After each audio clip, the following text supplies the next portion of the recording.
Assalamualaikum warahmatullahi wabarakatuh. Bismillahirrahmanirrahim. Alhamdulillahi rabbil alamin. Wa bihi nasta'inu ala umuri dunya waddin.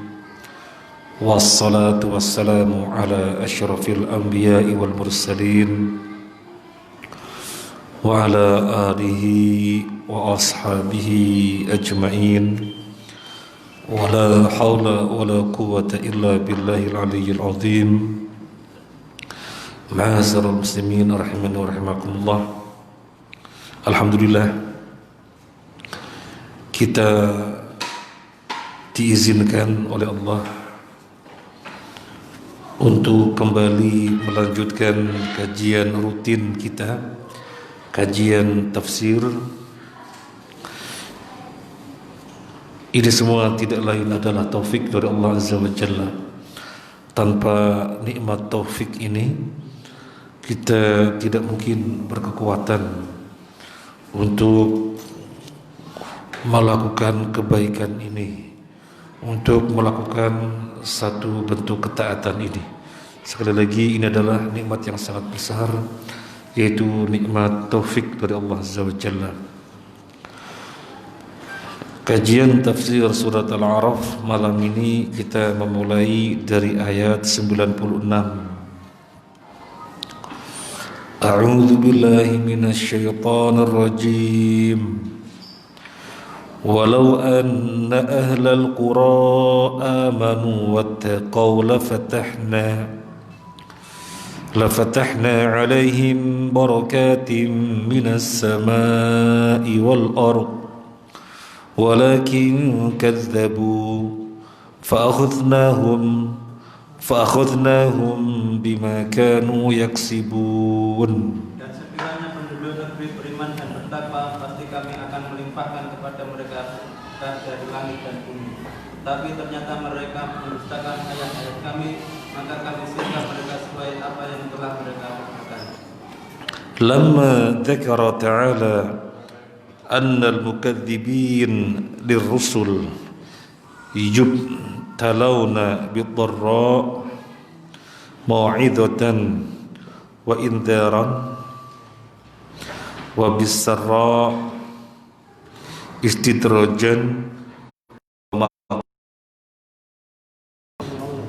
Dzakara anna ahlal qura law amanu biqulubihim imanan sadiqan sadaqathu al-a'malu wasta'malu taqwallahi ta'ala zahiran wa batinan bitarki jami'i ma harramallah la fatah alaihim barakatim minas sama'i wal ard. Setelah pada ayat-ayat sebelumnya Allah menginformasikan kepada kita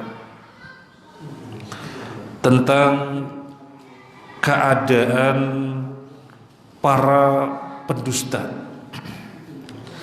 tentang keadaan orang-orang yang mendustakan para rasul. Apa yang terjadi pada mereka? Mereka diuji dengan dua macam ujian. Yang pertama bid-dharra, dengan kekurangan, kesulitan, kesempitan, mau'izatan wa indharan, sebagai pelajaran dan sebagai peringatan. Jadi ujian yang berupa kesulitan, kesempitan, penyakit, itu tidak lain mereka bisa mengambil pelajaran agar mereka menyadari sekarang lagi diberi peringatan. Bu'yaho sadar. Wabisarra, dua adalah kelapangan, kemudahan, kesenangan, kenikmatan, istidrojan sebagai bentuk istidraj. dan sebagai bentuk makar dari Allah.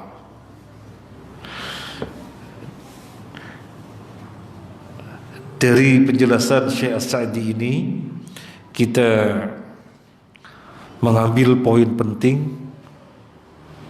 Kalau ada para pendusta, orang-orang yang durhaka, orang-orang suatu kaum negeri yang bermaksiat, kemudian Allah turunkan di tengah-tengah mereka malapetaka. Oh, itu indaron, biar mereka sadar, biar mereka bisa mengambil pelajaran.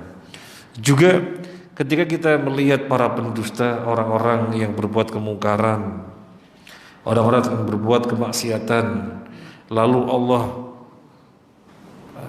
limpahkan di tengah-tengah mereka kenikmatan, kelapangan, maka ketahuilah itu bukan kenikmatan.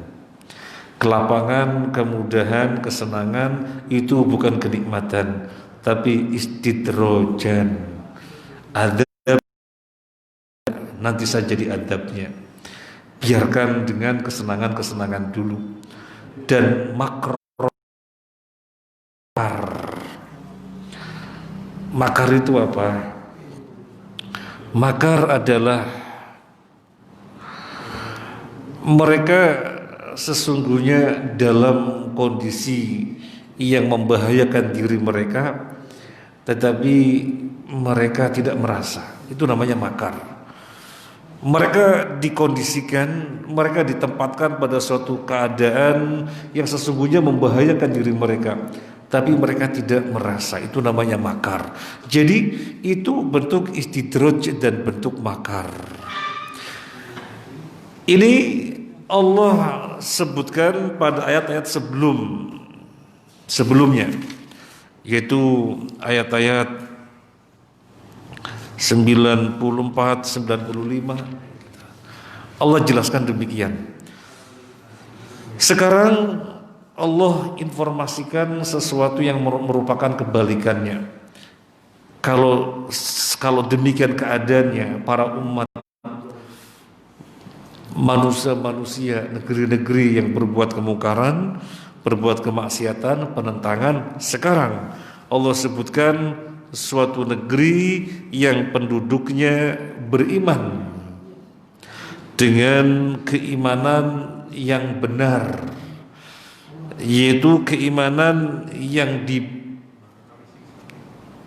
ditunjukkan dengan perbuatan-perbuatannya, keimanan yang dibuktikan dengan perbuatan-perbuatannya. Suatu negeri yang penduduknya senantiasa membawa ketakwaan kemana-mana, secara zahir atau secara batin, ketakwaan mereka bawa kemana-mana, sehingga mereka pun meninggalkan seluruh apa yang Allah haramkan. Mereka hanya mengambil apa yang Allah halalkan. Apa balasannya? La fataha alaihim barakatis sama'i wal ardi. Allah akan limpahkan keberkahan dari langit dan dari bumi, dari segala penjuru. Jadi ini kebalikan dari yang tadi. Ini kebalikan dari yang tadi. Farsalas sama'a alaihim midrara.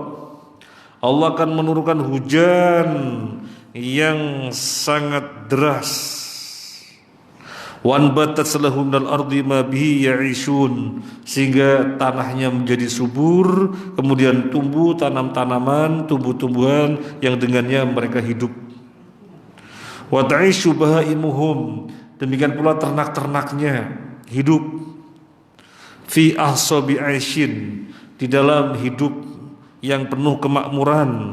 Wa zari rizqin, dan di dalam hidup yang berlimpah rizki. Min ghairi ana'in wala ta'bin, tanpa susah payah, tanpa ada beban yang berarti. Wala kaddin wala nasobin, ya, artinya sama. Wala kaddin wala nasobin, tidak ada suatu kepayahan, tidak ada suatu kesulitan karena Allah limpahkan keberkahan dari segala penjuru. Ini untuk negeri yang penduduknya hati mereka beriman, yang dijawentahkan dengan perbuatannya, sehingga kemana-mana takwa selalu dibawa. Apa bedanya iman dan takwa? Apa bedanya iman dan takwa? Kita sering menyebut iman takwa, dan di sini Syekh Sa'di mengatakan suatu negeri yang penduduknya memiliki hati-hati yang beriman kepada Allah dengan keimanan yang benar, yang ditunjukkan dengan perbuatannya, sehingga mereka kemana-mana membawa takwa, zahiran wa batinan, secara zahir dan secara batin, kemana-mana takwa selalu ada pada mereka. Apa bedanya iman dan takwa? Takwa adalah buah keimanan. Takwa adalah buah keimanan. Keimanan kepada Allah. Bagaimana keimanan kepada Allah? Keimanan kepada malaikat, keimanan kepada kitab, keimanan kepada Rasul, keimanan akan datangnya hari kiamat nanti, yang kandungannya ada kebangkitan, penghitungan amal, dan pembalasan surga atau neraka. Keimanan kepada takdir. Nah, keimanan ini dengan keimanan yang benar, yang dibuktikan dengan perbuatannya, bahwasanya keimanan yang ada dalam hatinya itu benar, maka kemana-mana orang ini akan bawa takwa. Takwa tidak akan digadaikan. Nah, jika penduduknya demikian, maka keberkahan berlimpah di dalamnya. Kita jadi merenung, sebenarnya sekarang ini kita dalam limpahan keberkahan, atau sebaliknya Allah timpakan istidraj. Sebenarnya kita ini dalam kondisi apa? Kita bisa merenung zaman kita kecil, kondisi alam berbeda dengan zaman ketika kita gede seperti ini. Zaman ketika kita kecil dulu, dan kita melihatnya sendiri, ya, melihatnya sendiri dan merasakannya sendiri. Petani-petani di pedesaan itu gampang. Kapan mulai tabur benih, kapan mulai tanam, dan kapan panen, itu ngitungnya gampang. Pokoknya kalau sudah masuk bulan hujannya itu deras, itu saatnya tabur benih. Pokoknya kalau bulan yang jadi patokannya seperti itu, karena tetap, sehingga setahun secara umum panen 2 kali, sekalinya palawija sebagai selingan, padi, palawija, padi, terus seperti itu. Sekarang nggak bisa dibedakan atau enggak gitu ya, nggak bisa dibedakan. Pinjam istilah orang, alam sudah tidak bersahabat dengan kita. Kenapa tidak bersahabat? Ya ulah kita, keberkahan dicabut. Nah itu paling nggak kita merenung, berarti kita ini dalam kondisi yang keberkahan dicabut. Sementara negeri yang tanahnya tandus karena bebatuan, di mana-mana bebatuan, hanya beberapa daerah saja yang subur. Tapi malah hasil pertaniannya berlimpah, bahkan bisa ekspor. Faktor apa? Keberkahan. Ini secara luas atau dalam skala luas bicara suatu negeri. Boleh enggak ayat ini kita bawa kepada skala yang lebih kecil? Suatu kampung, suatu komunitas, atau suatu keluarga? Ya bisa. Sehingga kita merenung, Ada sebuah kampung, kok bisa adem ayam di dalamnya, gak ada huru-hara dan yang lainnya. Oh, keberkahan Allah limpahkan di tengah-tengah mereka. Meskipun sesungguhnya di dalamnya bukan orang-orang borju, tapi adem ayam, tenang, karena keberkahan. Tapi ada suatu kampung, di dalamnya orang-orang kaya, orang-orang kaya raya, semuanya punya mobil dan semuanya punya pembantu, dan semua rumah punya security misalnya. Tetapi kayak keresahan, nggak betah di dalamnya. Satu dan yang lainnya gesekan sedikit saja, apa lu ya. Lu jual gue beli ya. Pokoknya gak ada ketenangan. Faktor keberkahan. Lebih sempit lagi kepada keluarga. Ketika keberkahan ada tengah-tengah keluarga, Masya Allah, pasangan menjadikannya adem ayem, saling menguatkan di dalam berbuat ketaatan. Lihat anak-anak senang, nurut-nurut, sehingga orang tua lebih semangat lagi berbuat untuk anak-anak. Faktor keberkahan. Jika demikian keadaan kita, pujilah Allah yang melimpahkan keberkahan. Jika tidak demikian, maka kita mesti merenungi ayat ini, bahwa itu adalah tanda dicabutnya keberkahan. Terus, kalau misalnya ada suatu keluarga penghasilannya haram tapi kok adem ayem, itu istidraj.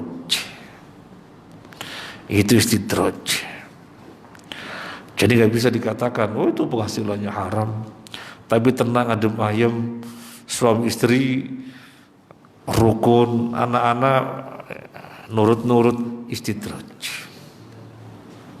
Istidraj. Nah, jadi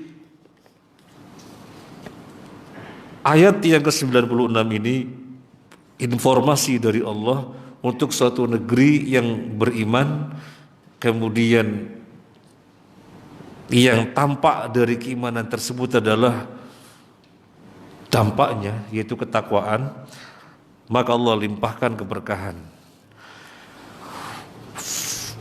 Di mana ayat yang sebelumnya Allah informasikan yang sebaliknya, suatu negeri yang mendustakan Rasul, suatu negeri yang berbuat penentangan, maka Allah kasih ujian yang ujiannya dua. Ada kalanya doro sebagai indar peringatan, ada kalanya sarra sebagai istidrajan. Walakin kadzabu fa akhadnahum bima kanu yaksibun. Akan tetapi yang terjadi pada suatu negeri bukan ketaatan, bukan keimanan dan ketakwaan, tapi mereka mendustakan kebenaran, mendustakan hak, maka kami azab mereka atas apa yang mereka perbuat. Fa akhadnahum bima kanu yaksibun bil uqubat wal bala. Kami azab mereka dengan hukuman-hukuman dan malapetaka. Wadasil barakat, kami timpakan mereka yang dengan rupa dicabutnya keberkahan. Wa kasratil afat, banyaknya penyakit-penyakit di dalamnya. Wa hiya ba'du jazai a'malihim, dan yang semuanya itu, kata Syekh As-Sa'di, baru sebagian dari yang semestinya mereka dapatkan. Yang semua itu baru sebagian dari yang semestinya mereka dapatkan. Wa illa falau wa akhadhahum bijami ma kasabu ma tarak ala dhuhriha min dabbah. Kalau Allah siksa secara keseluruhan atas apa yang mereka perbuat, maka tidak akan Allah sisakan di muka bumi meskipun satu binatang melata. Jadi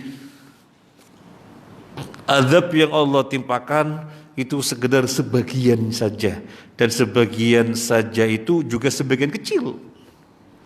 Terus azab yang 100%-nya di mana? Akhirat. Akhirat. Jadi kalau misalnya suatu negeri yang terjadi di dalamnya huru-hara, perekonomian terus merosot, atau mungkin terancam bangkrut gitu ya, maka itu hukuman dari Allah baru sebagian kecil. Sebagian kecil dari yang semestinya didapatkan.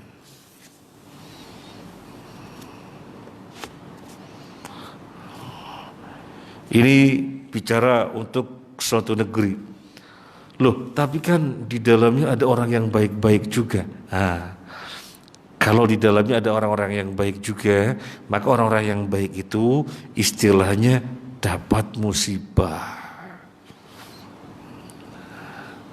Orang-orang yang baik itu istilahnya dapat musibah. Suatu negeri Allah timpakan malapetaka, Allah timpakan bencana gara-gara kemungkaran, penentangan, sehingga carut marut sedemikian rupa negerinya, mau bangkrut, tinggal namanya saja, tetapi sesungguhnya tidak punya kedaulatan.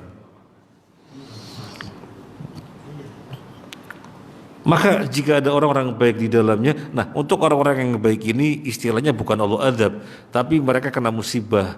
Kenapa dikatakan musibah? Iya, kena imbas atas azab yang diterima oleh orang-orang yang buruk. Kena imbasnya, namanya musibah. Kena imbasnya namanya musibah, bukan azab. Disebutkan oleh Syekh ayat lain yang menjelaskan bahwasanya azab yang Allah timpakan itu baru sebagiannya, dan sebagiannya juga sebagian kecil. Disebutkan zaharal fasadu fil barri wal bahri bima kasabat aydin nas liyudhiqahum ba'dalladzi amilu la'allahum yarji'un. Zaharal fasadu, tampak kerusakan, fil barri di daratan, wal bahri dan lautan, bima kasabat aydin nas, semua itu karena ulah perbuatan manusianya itu sendiri. Liyudhiqahum, agar Allah timpakan kepada mereka ba'dha, sebagian. Ini surat Ar-Rum ya. Ba'dha, sebagian, alladzi amilu, yang mereka perbuat, la'allahum yarji'un, biar mereka kembali kepada jalan yang benar. Jadi kalau ada pertanyaan, kenapa Allah timpakannya cuma sebagian kecil saja? Kok tidak ditimpakan sekaligus secara totalitas? Jawabannya agar mereka sadar. Jadi Allah dengan halimnya, di mana Allah memiliki nama Al-Halim, maka Allah dengan Al-Halimnya masih memberikan mereka kesempatan untuk sadar. Sampai kapan? Sampai waktu yang nggak tahu sampai kapan. Intinya selama matahari belum terbit dari barat. Sampai matahari belum terbit dari barat, maka terus dibuka. Jadi tujuannya itu, la'allahum yarji'un. Ada juga bisa minta mushaf Pak Win. Ada juga ayat yang menunjukkan hal ini, bahwa yang Allah timpakan itu baru sebagian kecilnya. Yang Allah timpakan itu baru sebagian kecilnya. Ada di dalam surat Fatir ayat 45. Walau yu'akhidullahu an-nasa bima kasabu ma taraka 'ala dhuhriha min dabbah walaki yuakhiruhum ila ajalim musamma. Dan sekiranya Allah menghukum manusia disebabkan apa yang telah mereka perbuat, niscaya Dia tidak akan menyisakan satu makhluk pun yang bergerak. Niscaya Allah tidak akan menyisakan satu makhluk bergerak yang bernyawa di bumi ini. Gak ada makhluk bernyawa bergerak. Artinya habis. Itu kalau Allah menimpakan adab yang semestinya. Tetapi kenyataannya Allah timpakan adab, masih ada semut berjalan. Allah timpakan adab, masih ada ayam berjalan. Karena memang belum semestinya, belum adab sebagai balasan yang semestinya, tapi baru sebagiannya. Jadi tafsir daripada ayat 96, fa akhadnahum bima kanu yaksibun, niscaya akan kami timpakan kepada mereka adab atas apa yang mereka telah berbuat, bukan keseluruhannya, tetapi sebagiannya. Ini ayat 96.